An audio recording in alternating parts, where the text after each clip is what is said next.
alterar.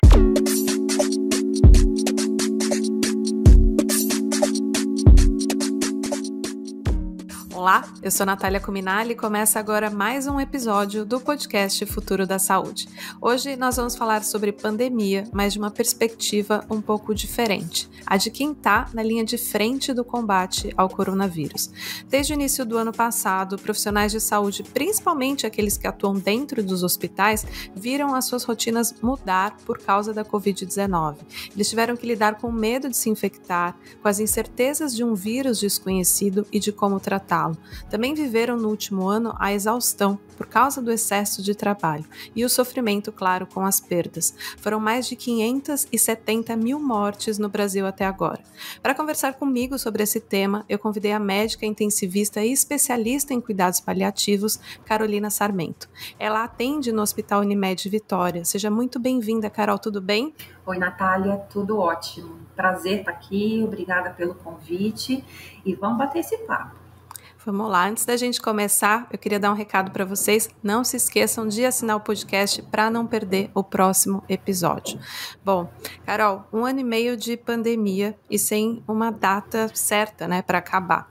Você está na linha de frente desde o começo? Eu sei que no começo foi tudo mais difícil em termos de adaptação à realidade, a falta de respostas, o medo do desconhecido, a criação dos protocolos.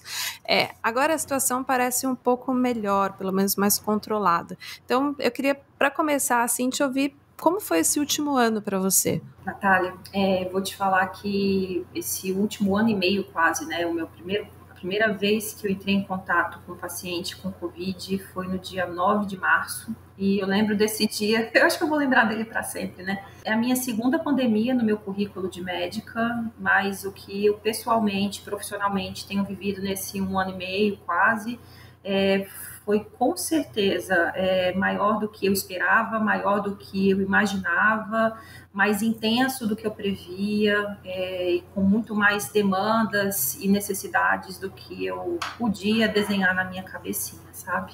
Desde o início, sim, eu estou na linha de frente, trabalhando aqui no hospital junto com alguns colegas, tentando no início, né, justamente pelo medo do desconhecido, pela incerteza de como seria, a gente tomou uma estratégia de poupar os médicos que fossem mais velhos, que tivessem, às vezes, um idoso de convivência em casa, uma pessoa doente em casa, justamente para minimizar o risco de contágio de pessoas mais frágeis. Então, foi um timezinho de 4, 5 profissionais que começamos de maneira voluntária a cuidar desses pacientes nas enfermarias e na estrutura da UTI, que era uma estrutura já desenhada, né, pela gente também para isso. E, Carol, você disse que o primeiro paciente foi 9 de março, então, do ano passado, né? Como que foi? Você disse que ficou marcada desse dia. Como que foi? Natália, eu vou te falar que eu lembro a roupa que eu estava vestindo, é impressionante, né? Eu lembro do meu processo todo de me paramentar, de todas as descontaminações que eu fiz, e eu lembro que eu olhava para a quantidade de paramentação que eu tinha que colocar e perguntava para mim se era suficiente. E toda vez eu repetia um mantra na minha cabeça: confia no equipamento e vai, né? Confia no equipamento e vai. E com o tempo também veio veio o segundo, veio o terceiro, o 10º, o 100º, né? Essas coisas começaram a ficar mais mecanizadas na cabeça da gente, uma vez que você faz o processo várias vezes, né? E nem por isso também a gente tinha uma questão de se tornar menos atento ou de deixar essas coisas caírem num processo totalmente automático, né, onde a gente pudesse errar ou desfazer de alguma barreira que fosse uma barreira importante. Você estava falando do equipamento, e aí, assim, para quem não tem ideia, né, de como é se paramentar, tem muita coisa que você tem que fazer, são muitos passos? São muitos, né, e eu acho que eram tantos mais quanto a gente também não conhecia muito a dinâmica do vírus. De início, né, a gente sabia que a gente entrava para trabalhar, trocava para uma roupa específica, era uma roupa interna, ia para uma anticâmara, vestia uma roupa descartável, já via com o cabelo protegido, touca, óculos, a máscara, obviamente uma máscara profissional, colocava uma face shield, 2 camadas de luva, às vezes mais, examinava o paciente, depois se desparamentava, saía, se descontaminava uma vez E esse era um processo repetido de paciente para paciente. Então, junto com essa questão de você lidar com a doença, de você ter que muitas vezes confortar o paciente que estava com muito medo do que fosse acontecer, de você cuidar da equipe que estava preocupada, com medo, muito receosa de ter contato, muito receosa de quebrar alguma barreira dessa para se contaminar, era um processo também exaustivo fisicamente, porque se você estava cuidando de 10, 12 pacientes numa manhã, cada vez que você ia fazer, você tinha que fazer isso 10, 12 vezes. Se você estava num plantão da UTI, que você tinha que ver 10 pacientes, vamos supor, cada vez que você entrava num leito, você tinha que fazer esse processo. E era um processo onde você não podia errar pelo risco de se contaminar, um processo onde você tinha que estar atento, um processo onde você tinha que muitas vezes chamar quem estava do teu lado, falar, amarra aqui, puxa aqui, olha, protege melhor a sua máscara, a máscara não está legal. E esse cuidado de um com o outro foi uma coisa que foi confortante, sabe? De você, às vezes, se pegar com o equipamento inadequado, vinha alguém te ajudar o outro que estava do teu lado.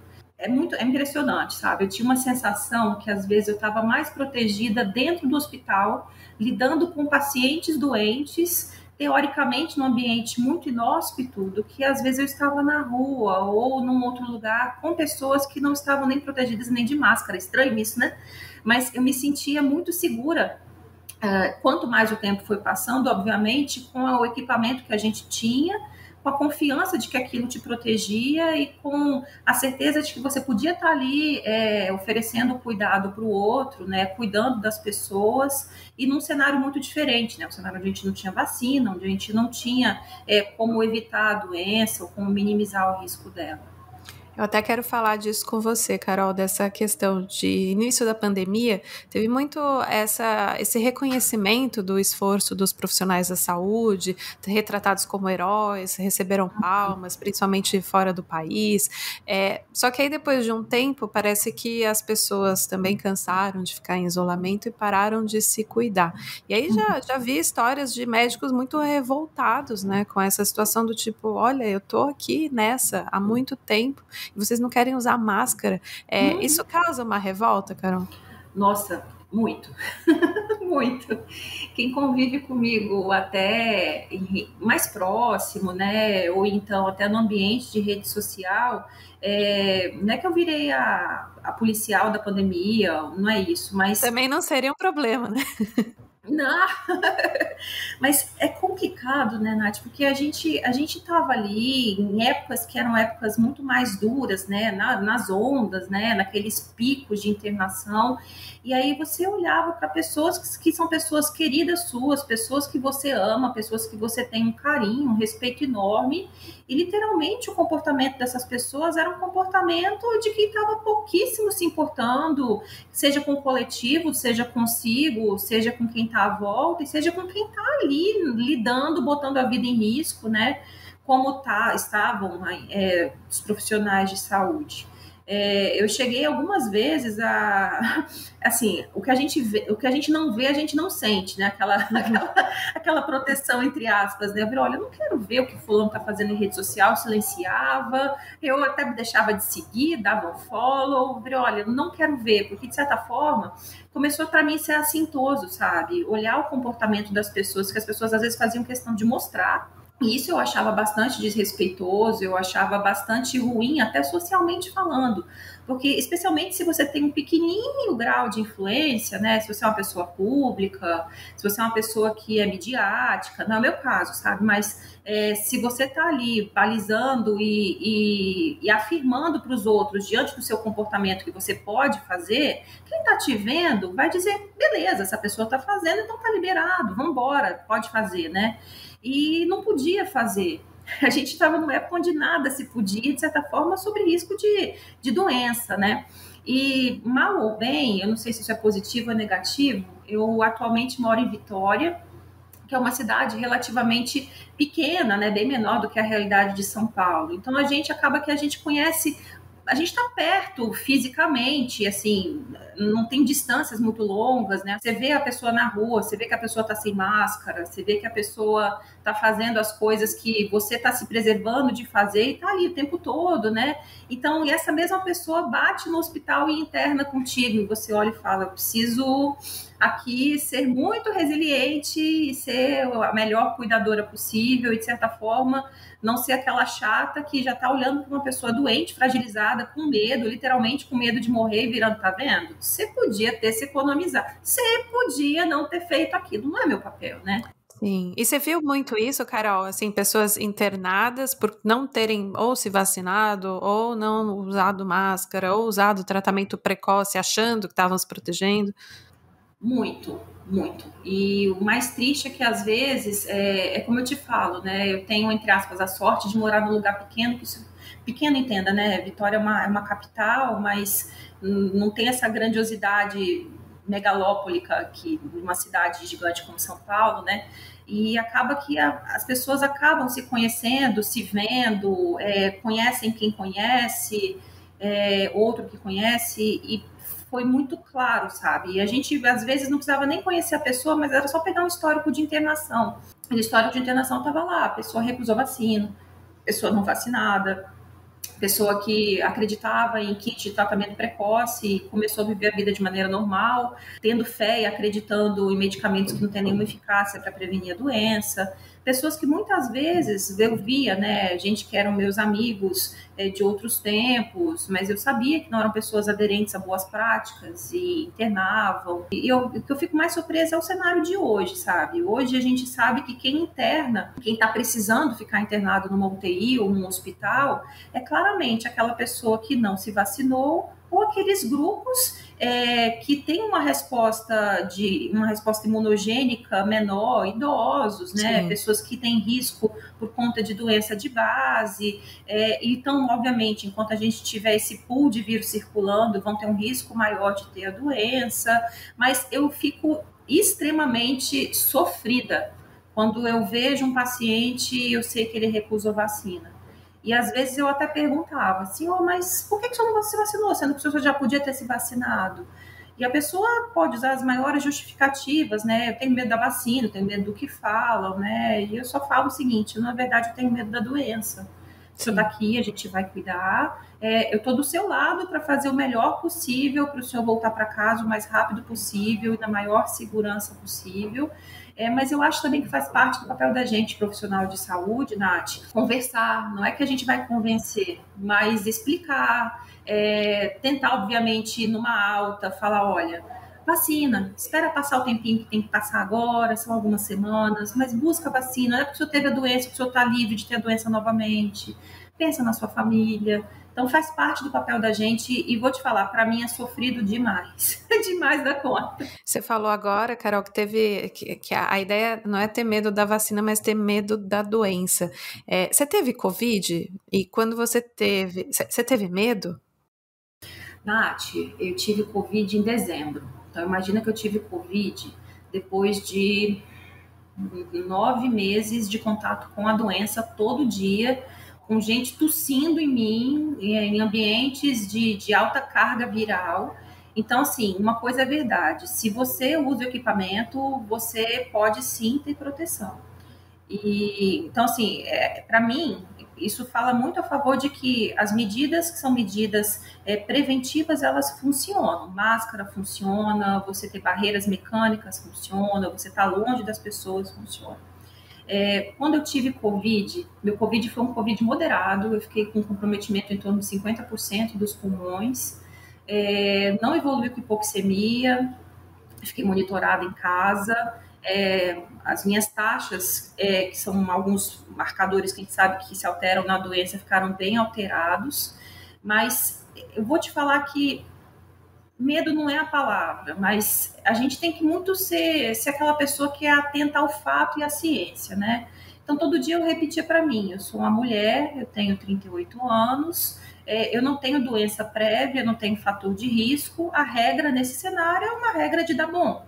Então, o que eu preciso fazer para dar bom? Eu preciso dormir bem, eu preciso tentar comer, mesmo quando tenha fome, eu preciso estar hidratada, eu preciso andar, eu preciso, dentro de casa, né?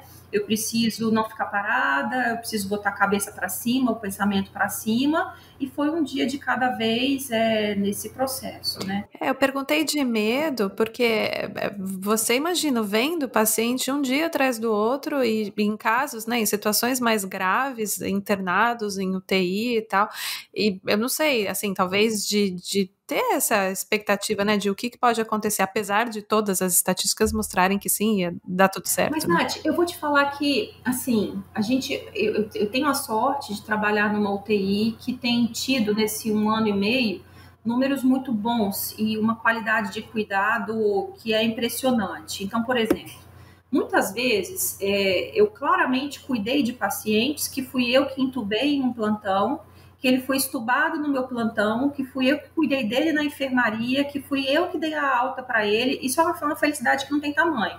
Mas que, por exemplo, quando eu ia chegar, ia levar um paciente para a UTI, quando eu ia chegar e na UTI conversar com o paciente que justamente a estratégia não invasiva não estava funcionando, ia precisar entubá-lo, eu precisava também chegar para esse paciente e dar uma dose de esperança, que não era uma dose de esperança mentirosa, entendeu? Não é a regra que o paciente entubado ele vai morrer. Obviamente, tanto mais a mortalidade cresce, quanto maior fatores de risco, quanto maior a idade, quanto maior a comorbidade, isso a gente sabe, né? De certa forma, eu repetia muito para mim assim, bem, se eu por acaso precisar internar, também não significa que eu vá precisar para UTI. Se eu precisar ir para UTI, não vai significar que eu preciso ser entubada. A gente já sabia nessa altura que a estratégia não invasiva de ventilação, que a VNI, que o catéter de alto fluxo, que aqueles capacetes, né, a brique, que aquelas outras coisas que a gente usava eram eficientes e resolvem bastante do problema. E ainda assim, se esse paciente, ou eu no caso, evoluísse para uma via invasiva, a regra podia ser que eu fosse estubada e que desse bom. Então, assim, esse discurso foi um discurso que eu repeti algumas vezes para mim, um discurso que eu repeti muitas vezes para os meus amigos, que tinham parentes, tinham amigos também ali internados, que a gente ia precisar da intubação, que a gente precisa pronar 1, 2, 3 vezes. Calma que a tendência pode ser que seja uma tendência favorável, está sendo bem cuidado, está fazendo o que precisa ser feito. Então, é muito sobre se ater ao fato, sabe, Nath? E eu entendo também que é muito humano quando a gente se vê diante da doença, a gente ser tomado de medo, a Sim, gente ser você tomado esquece tudo que você sabe, né? Assim, tudo que você estudou, e aí você tem que fazer realmente, né, um trabalho psicológico ali para fazer isso que você está dizendo, né? De se lembrar dos Exato. dados, né? Exato, mas eu vou te falar que, coincidentemente ou não, antes da pandemia, eu li um livro chamado Factfulness. Você conhece o livro? Não. Pois bem, vou te mandar depois Eu esse livro. Esse livro é justamente um livro muito interessante, que ele mostra pra gente a ciência de você se manter atento e se manter mais preso aos dados e aos fatos do que necessariamente se deixar levar por essas ideias que mexem com a gente e deixam a gente sair desse plano racional de como lidar com as coisas. É engraçado que muitas vezes, até no meio dessa questão toda da pandemia de tratamento precoce, o que funciona, o que não funciona, o que tem base científica, o que não tem, o meu raciocínio voltava para o factfulness automaticamente. Essa semana mesmo, né, entornou com a gente a cunhada de um amicíssimo meu, eu sou madrinha de casamento. Meu discurso com ele é, amigo, vai dar bom, é jovem, foi entubada, respondeu a prona, a hipoxemia está melhorando, está superficializando sedação, já está em modalidade espontânea de ventilação, foi estubada. Então é muito desse trabalho também da gente dar esse sustentáculo psicológico, sabe? Que não sustentáculo também fantasioso, mentiroso, não é. Isso é justamente a gente falar sobre o que é a realidade dos números que a gente lida. Antes da gente falar, eu quero entrar nesse tópico saúde mental, que eu acho que é muito importante, mas ainda nesse contexto dos dados e da informação na hora de você administrar ali o pensamento e o desespero, né? Faz muita diferença no Brasil, onde você é internado e a qualidade que você tem do cuidado, né? Porque eu imagino que muitas vezes, e eu via muito isso também durante a pandemia, as pessoas desesperadas, porque fazem as manchetes também de pessoas jovens que internaram, que morreram, que a gente tem, né, isso registrado de pessoas jovens que internaram, que morreram. E aí pode ter acontecido por vários motivos, né, várias razões, mas eu acho que falar também sobre essa questão de você ter acesso a um cuidado que infelizmente não é real para todo mundo no Brasil faz diferença, né? Verdade. Faz diferença, sim, especialmente quando a gente fala do cenário de terapia intensiva, as taxas de mortalidade, o tempo de permanência em ventilação mecânica variou bastante, muitas vezes até dentro de uma mesma cidade, estou falando da nossa realidade aqui, em relação a hospitais diferentes e UTIs diferentes. Obviamente, né, Nath, nessa equação tem um monte de variável, né? Então, que variáveis podem entrar? Quanto mais especialistas existe nessa UTI, quanto mais preparado é o time totalmente da UTI, não só o time médico, mas o time de fisioterapeutas, que são profissionais essenciais. Então, se você tinha fisioterapeutas que são especialistas na parte ventilatória, melhor, enfermeiros capacitados, um corpo de técnico treinado. Se você, obviamente, tem junto com isso protocolos muito bem estabelecidos de manejo de SARA, né, de síndrome da angústia respiratória, protocolos de prona, protocolos de resgate de hipoxemia, se você tem acesso a tecnologias, muitas vezes, para hipoxemia refratária, como, por exemplo, a ECMO, por aí vai. Então, isso faz diferença, sim, na mortalidade, isso faz diferença nas taxas que a gente costuma medir, inclusive de índice de qualidade de assistência em UTI. Eu também entendo que houve uma precisância gigante de profissionais em todo o país. Infelizmente, a gente olha quantos especialistas em terapia intensiva a gente tem no Brasil e o tanto de gente que precisou trabalhar dentro de uma UTI, com certeza a gente vai ver que essa conta não bate, né? Então, com certeza, muitos médicos recém-formados, muitos médicos que não tinham prática alguma de UTI, precisaram estar na frente da emergência, precisaram estar dentro da UTI, precisaram estar nas alas atendendo. E a gente sabe que esse é um cenário, praticamente um cenário dantesco, um cenário de guerra, né? Um cenário onde a gente tem que usar o recurso que tem e vamos embora. Mas, infelizmente, isso tem impacto, sim. Esse já é o gancho, acho, para a gente falar de saúde mental. Tem uma pesquisa que eu separei aqui para trazer, que foi feita pela Associação Médica Brasileira, a AMB, divulgada em fevereiro desse ano. 42% dos médicos relataram que nas unidades onde eles atuam tem sobrecarga de trabalho. Então, era isso que eu estava dizendo, né? Falta de especialista, necessidade de colocar todo mundo. E daí, esses profissionais apresentaram mudanças bruscas de humor, exaustão física ou emocional, estresse, dificuldade de concentração e ansiedade. Acho que ainda vai demorar um pouco para a gente saber exatamente qual o impacto na saúde mental desses profissionais de saúde. Mas eu queria ouvir de você, se em algum momento saúde mental tornou-se uma questão. E como foi lidar com isso, né? Nath, saúde mental sempre foi uma questão para mim. Eu sou intensivista e sou paliativista, né? Essa questão de autocuidar, de cuidar de quem cuida, é sempre um discurso muito presente, uma prática muito presente no cenário de cuidado paliativo. A minha vida profissional pré-pandemia era uma vida desenhada para 70% paliativo, 30% medicina intensiva. Na pandemia eu dei uma virada que eu acho que eu virei, 90% intensivista, 10% paliativista, que era a demanda do dia, era a demanda social e é o dever que a gente tem que fazer. Isso para mim teve um impacto muito grande.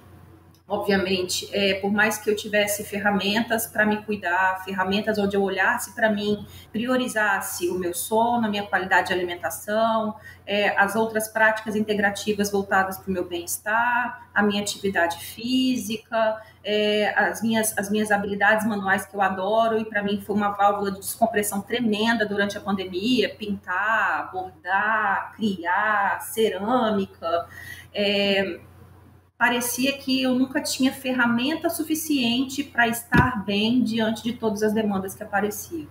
Graças a Deus eu conto com uma terapeuta excelente que me ajudou muito nesse período especialmente, mas chegou momentos que ela olhou para mim e falou: bonitinha, a gente está precisando de uma coisinha a mais, você está precisando buscar o psiquiatra. Obviamente, né, a hora que você olha e fala, tá, mas não tem mais ferramenta, e não tinha mais ferramenta para eu tirar. Obviamente, né? foi essencial para mim olhar para o cenário que eu vivia, olhar para o esgotamento que eu estava passando, olhar para a irritabilidade, que foi o meu sintoma-chefe. Eu sou uma criatura...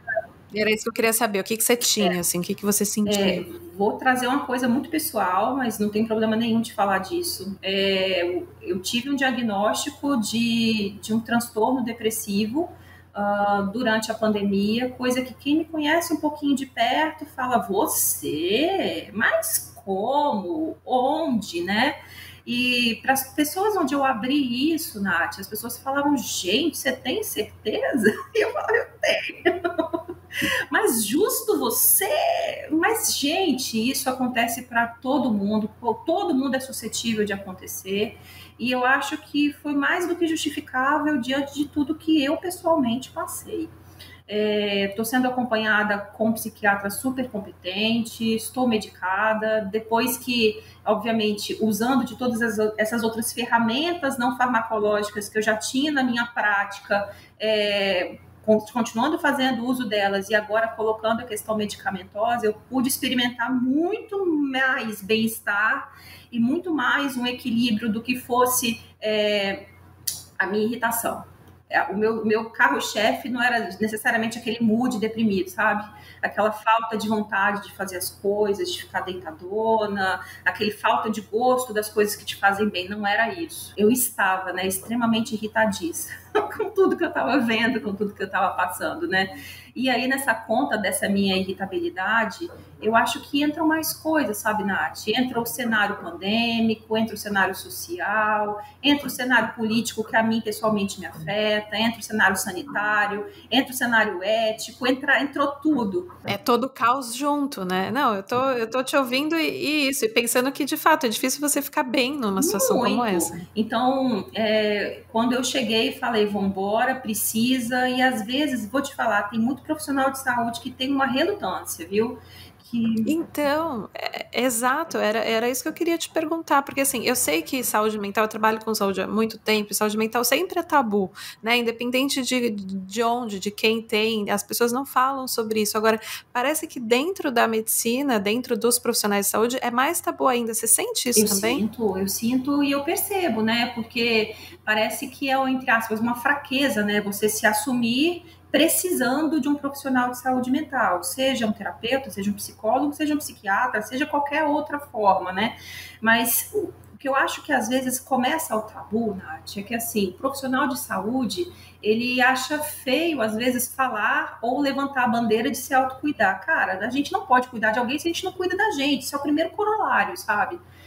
Junto com isso, faz parte desse autocuidado o olhar muito atento para a questão da saúde mental.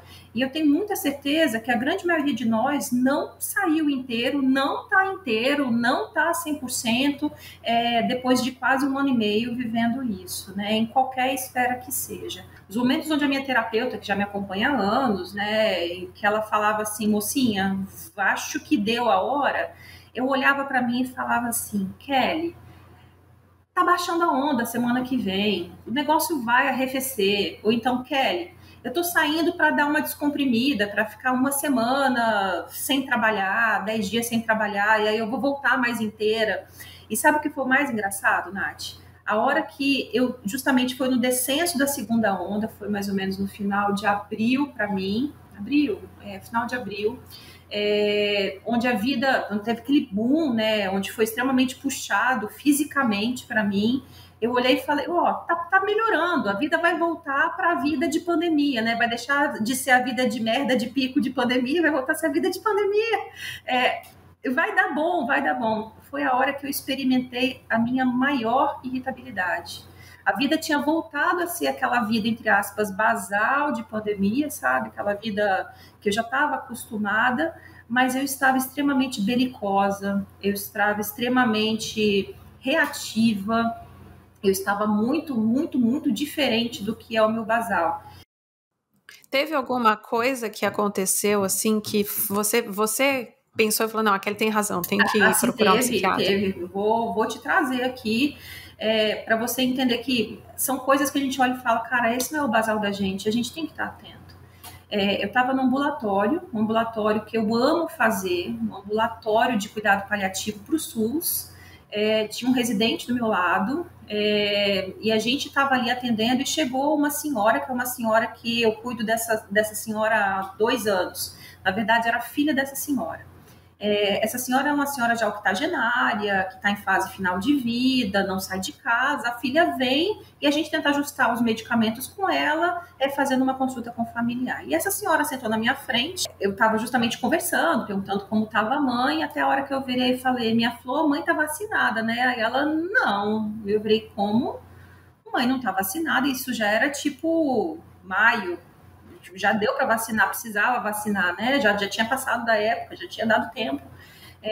Mas por que, dona Ana, que a mãe não está vacinada? Eu também não estou vacinada. E por que a senhora não está vacinada? Aí ela cruzou os braços, olhou para mim e falou assim, porque o pastor não deixa. Nossa senhora, parece que eu virei. Eu virei, dona Ana, vamos conversar. E aí, na minha conversa com ela, Nath, eu virei e fui muito dura. E foi um duro que, quando eu terminei a conversa, ela saiu constrangida, eu fiquei constrangida diante da minha rudeza, e o residente olhou para mim e falou, caraca, Carol, eu virei, olha, não dá, eu não consigo mais lidar com esses cenários com a calma que eu tinha anteriormente. Isso foi um primeiro start. Na mesma semana, eu estava de plantão na UTI à noite, e era tipo 3 da manhã, a enfermeira chegou e falou, Carol, a paciente do leito tal está querendo conversar com você. E era a paciente em questão, Nath, era uma médica que podia ter sido vacinada desde o início do ano, que recusou vacina, que estava em estratégia não invasiva, estava com catéter nasal de alto fluxo, e que a gente estava numa estratégia de balanço hídrico negativa, tinha feito uma furosemida para ela no início do plantão, ela estava negativando o balanço, fazendo mais diurese, né? E ela estava ali querendo me questionar por que eu tinha feito a furosemida com a pressão de 10/6 que ela estava, e ela queria conversar com o médico de plantão. Olhei para o relógio, falei 3 da manhã, ou para minha enésima paramentação do plantão, mas vou lá. Entrei, me paramentei, falei, oi, tô aqui, aconteceu alguma coisa? Ela, não, eu queria conversar com você sobre a sua conduta incoerente, porque eu sou médica, quando ela falou a palavra incoerência, virou uma chave em mim, eu virei, minha flor, quem vai falar de incoerência agora sou eu. Você era para estar vacinada há um tempão. Se você tivesse vacinado, você não estava aqui. Moral da história. Eu falei, gente, quando eu saí daquele momento catarse, eu falei, eu não posso fazer isso. Porque eu estou diante de um paciente que está fragilizado, que está com medo, que está doente, está em insuficiência respiratória, está evoluindo positivamente. E, obviamente, eu não posso ter esse tipo de rompante por um descontrole meu. Então, assim, foram 2 episódios que eu olhei e falei, cara, essa não sou eu, essa não é a profissional que eu tenho 16 anos de medicina quase, não é o que eu já vivi dentro da medicina, não é o que eu prego, não é a comunicação não violenta que eu estudo, que eu ensino, tá algo muito errado. E aí eu coloquei a minha viola dentro do saco e falei, olha, eu preciso de mais ajuda. E como você tá agora? Nath, eu tô muito bem. Eu vou te falar que eu tive recentemente uma consulta de retorno até com o meu médico e falei, nossa, a minha vida voltou ao que é o meu basal em relação ao meu padrão de reação, o meu humor, né, a minha maneira de lidar com uma situação mais adversa. Eu tô muito bem, eu tô muito feliz de poder falar isso com você. E você conseguiu parar um pouco? Hoje, assim, com a situação também um pouco mais controlada, com mais gente vacinada, tudo isso também te dá uma visão, assim, melhor de futuro, de perspectiva? Faz parte de uma perspectiva melhor, né? A gente entende que as coisas vão melhorar, mas ao mesmo tempo também faz parte entender e ter um tanto mais de resiliência, né, para lidar com isso por longos tempos. Eu imagino que a gente vai lidar com essa doença, com pessoas que não se vacinaram e vão continuar internando, com grupos de saúde que têm uma fragilidade maior e vão continuar internando por um tempo, e eu acho que isso está dentro do escopo, entendeu? Mas eu consigo ser um pouco mais otimista socialmente, eu consigo estar mais tranquila, justamente para lidar com esses grupos, que para mim foi, de certa forma, a minha dificuldade, onde me acendeu, de certa forma, o meu adoecimento mental com todo esse processo, e eu consigo, sim, tá bem mais sorridente, bem mais tranquila. E é bom poder falar isso também, viu? Sim, com certeza. Eu acho que você acaba quebrando de fato esse tabu de que o profissional da saúde tem que ser essa fortaleza toda, né? Que de fato está carregando essa pandemia há mais de um ano, né? E sem necessariamente ter essa perspectiva de fim, assim, próximo.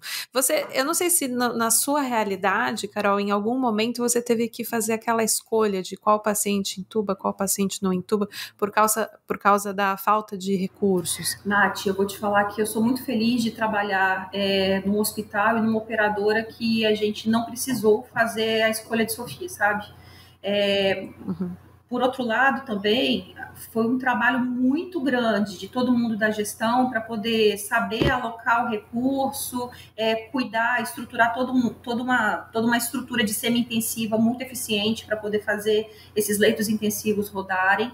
Mas eu também trabalho não como intensivista, né, em outros hospitais que a gente sabia que o recurso do medicamento estava mais difícil, o acesso ao ventilador e ao leito de UTI estava mais difícil, onde a gente tinha muitas vezes 6 pacientes candidatos a suporte avançado de vida e tendo 2 leitos de UTI. Então, eu trabalho em cenários onde isso aconteceu, graças a Deus não precisei ser eu diretamente a fazer essa escolha. E você também é médica paliativista, né? Você disse que pré-pandemia era ali 70-30, agora você está 90-10. Tem cuidado paliativo em caso de Covid? Existe esse cenário? Queria que você falasse um pouco sobre cuidados paliativos, até para quem não faz ideia, né, do que é cuidado paliativo. Nath, eu vou te falar que cuidado paliativo é o conceito do MS que eu vou te apresentar, não é o conceito da Carol. É um cuidado que é oferecido para o paciente, para a família, um cuidado binomial, para justamente o paciente, quem está em torno dele, desde que esse paciente tenha o diagnóstico de uma doença que ameace a continuidade da vida dele. Esse cuidado é um cuidado que visa o alívio do sofrimento multidimensional que o processo de doença ou que o tratamento da doença traz, né? Que muitas vezes é um sofrimento físico, sofrimento psicológico, sofrimento social e espiritual. Muitos profissionais de saúde, muita gente da sociedade acha que cuidado paliativo é igual, é a mesma coisa de cuidado de fase final de vida. Isso não é uma verdade. É como se cuidado de fase final de vida fosse um subconjunto dentro de um conjunto maior chamado cuidado paliativo. E cuidado de fase final de vida também é uma coisa que é inerente a outras especialidades médicas, a cardiologistas, a emergencistas, a intensivistas, a pediatras muitas vezes, né, a oncologistas, a nefrologistas, a pneumos e por aí vai. A grande questão, Nath, é que a pandemia escancarou uma realidade que é uma realidade, infelizmente, muito presente no nosso cenário de Brasil, muito presente no nosso cenário de UTI. UTI é um negócio muito legal, sabe? UTI é uma oficina e essa oficina é cheia de máquinas e essas máquinas fazem as vezes dos nossos órgãos, dos nossos sistemas, quando eles entram em falência. Mas o intuito, o sentido da gente usar essas máquinas nesse cenário tem que ser devolver saúde, tem que ser devolver restituição de função, tem que ser devolver as pessoas de maneira com qualidade de vida, obviamente, para o seu cenário familiar, para a sua casa, para a sua vida em sociedade. Quando a gente olha para essas máquinas e faz uso delas, justamente prolongando situações, que são situações faticamente que levarão à morte, e levando isso a um prolongamento de sofrimento, faz muito pouco sentido utilizar desses artifícios. Então, obviamente, né, quando a gente estava naquela questão de vamos precisar de muitos leitos de UTI, a gente vai ter que, obviamente, priorizar quem deve ir para a UTI, eu acho que ressurge nessa conversa uma conversa que sempre demandou existir, que é falar, tem que ir para a UTI quem de fato tem que ir para a UTI, entendeu? A UTI sempre foi um recurso mal utilizado em outras épocas fora a pandemia. Se eu chego numa UTI, nas UTIs que eu já trabalhei, na UTI que eu trabalho hoje, e às vezes faço um corte e vejo assim, de todo mundo que está internado aqui, sempre vai existir mais ou menos pacientes que estarão internados ali que não terão benefício de estar internados ali, nem benefício em termos de aumento de sobrevida e nem benefício em termos de qualidade de vida.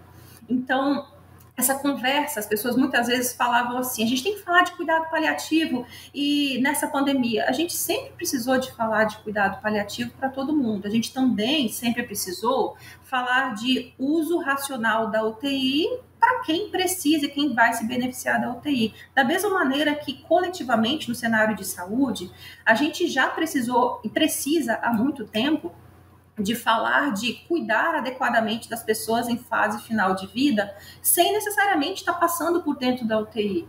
E esse cuidado de fase de final de vida para essas pessoas, muitas vezes, vai falar sobre outras coisas que a UTI talvez não seja o melhor cenário, como, por exemplo, conforto, proximidade da família, controle de sintoma, atenção multidisciplinar e por aí vai. Muitas vezes também, Nath, eu também entendo que nessa questão de uma vez que a gente é muito automático, às vezes, nas condutas, né? Eu estou diante de uma insuficiência respiratória, minha conduta número 1 é passar um tubo na garganta e colocar na UTI. Geralmente é muito mecânico isso para quem está no pronto-socorro, na emergência, para quem está no pré-hospitalar. E dificilmente esse médico, ou esse recém-formado, ou esse profissional que está ali, ele foi educado ou treinado para tratar de um jeito diferente desse, para tratar justamente visando controlar o sintoma, controlar essa dispneia de maneira não invasiva e não usar o recurso avançado, o recurso da UTI. Tem muita carência desse tipo de ensinamento, desse tipo de educação, né, em controle de sintoma de maneira não invasiva, de maneira, por exemplo, a cuidar de pessoas adequadamente que não teriam indicação de UTI, a serem bem cuidadas a despeito disso e experimentarem muitas vezes uma fase final de vida com dignidade, com conforto, e por que não? A pandemia acendeu muito isso, né? Então, assim, infelizmente, eu tenho certeza que muitas pessoas não tiveram uma qualidade de assistência adequada em fase final de vida por conta desse boom da pandemia, da mesma maneira que eu acho muito nocivo a gente falar que fizeram cuidado paliativo, chamar de cuidado paliativo, obviamente, esses cuidados para pacientes ou em cenários catastróficos, né, onde faltou recurso, faltou oxigênio, faltou máquina, isso não é cuidado paliativo per si, né? Tô sofrendo aqui porque eu preciso encerrar logo esse nosso podcast. Já passamos do tempo e eu queria perguntar já muito mais. Dá pra gente fazer outro tema, assim, só de cuidado paliativo. Nossa, mas pra gente. Fácil, vambora. Não é? Mas pra gente, assim, finalizar né, essa nossa conversa, que eu acho que foi riquíssima. Você trouxe essa questão da saúde mental, que eu acho que foi tão pouco abordada de uma forma transparente, como você colocou aqui pra gente. Eu queria saber, eu não sei, o que você leva, assim, de tudo que passou nesse ano, assim. Eu sei que tem muita gente que fala, é um absurdo a gente falar de o que você aprendeu com a pandemia, mas, de fato, você acha que deu para aprender alguma coisa? Ô, Nath, eu não quero ser aquela poliana do jogo do contente, né? Que isso, a gente tem tudo coisa boa, de tudo o tempo todo. Não. Mas tem coisa assim que eu acho que a gente aprende e leva de maneira positiva, sim. A gente entendeu que trabalho em time importa mais do que tudo, especialmente para a gente que é profissional de saúde. Não adianta eu ter muitas vezes fisioterapeutas excelentes, enfermeiros excelentes, e eu ter médicos não capacitados, por exemplo, ou eu ter um time que não conversa, ou uma equipe que não trabalha junto. Então, assim, eu acho que lugares onde a gente teve sucesso, bons números, bons indicadores nessa pandemia, são lugares onde a gente conseguiu fazer times de assistência em excelência. Então, trabalho em time é uma coisa que eu acho que tem que ficar, sabe, na cabeça da gente, o tanto de lição positiva que a gente entendeu de que a gente precisa de todas as peças da engrenagem, sabe? A gente precisa de proteger desde o segurança, o recepcionista, valorizar o profissional que está muitas vezes numa situação inóspita, insalubre da limpeza, os meninos que estão ali cuidando dos corpos, que estão ali nos cemitérios, nos necrotérios. Cada engrenagem dessa importa. E não somente também aquela ideia de que a gente tem que bater palma para o profissional de saúde, para o médico, não é isso não. A gente tem que olhar para todos esses elementos. E outros elementos também da vida social que estavam ali de maneira contínua, os motoristas, os caixas, o pessoal da alimentação, o pessoal da agricultura. Eu acho que esse olhar mais amplo e ver que cada peça da engrenagem importa é uma coisa que, para mim, é importante, eu acho que as pessoas começaram a acordar para isso também. Eu acho que também, Nath, tem que ficar de que não adianta, né, a gente não ter uma visão social e não pensar no todo. A gente tem também que lembrar que se a gente é profissional de saúde, a gente, infelizmente ou felizmente, a gente é referência e a gente vai estar sendo vigiado por quem está perto, por quem é o nosso ambiente de pequena influência, que pode ser uma pequena influência. E a gente também tem que estar atento a ter boas práticas, a se autocuidar, a estar atento a fazer por onde pelo seu bem-estar mental, pela sua saúde mental também. São coisas que eu acho que tem que ficar no top of mind. Carol, muito, muito obrigada por esse papo, por essa conversa. Imagina, Nath, foi um prazer. Estou à disposição para outras conversas e te agradeço a oportunidade. Obrigada mesmo. O podcast Futuro da Saúde chega ao fim. Eu agradeço a todos que nos acompanharam até agora. Obrigada também ao Edgar Maciel, que assina a edição de som do episódio. Vocês podem acompanhar novidades e reflexões sobre saúde no site futurodasaude.com.br, no meu Instagram, Nath Cuminali, e não se esqueçam de assinar o podcast para não perder o próximo episódio. Até a próxima!